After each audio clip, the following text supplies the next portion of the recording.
Here are my two trades on NVIDIA today. I also took PLTR, which was like a $2 loss.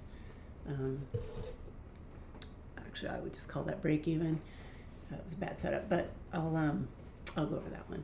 So NVIDIA, pretty nice in this range here from post-market and pre-market. Nice and just kind of rangy. No major moves.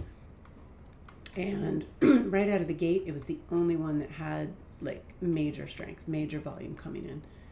So it busted up through here, failed support, came right back up. So actually, I probably would have been a little bit faster, but I do try to wait a little longer. Came back through support, closed, started on pre-market high and pushed, quite up through pre-market high. And I waited till it closed, basically right towards close. So I got in here. Stop would have been below support if it broke structure on support here. And, this is all kind of this range right here. Set my little speed line and marked it for 2 to 1. And I'm trying to get better about that.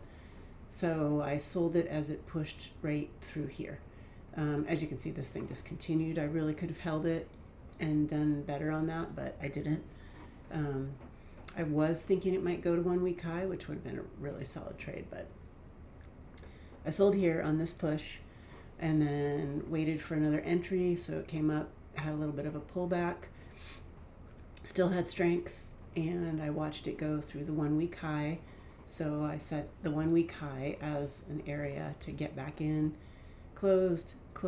I waited for this candle to come back down, and I got in right here, set my target. I was actually kind of going for a whole number. I was thinking 193, which it honestly did hit. But I sold it here, kind of on this push through for solid target. So $300 made on 2 cons, so I'm not going to complain. Definitely need to work on that setup a little bit, so I'm going to rewatch the trade again.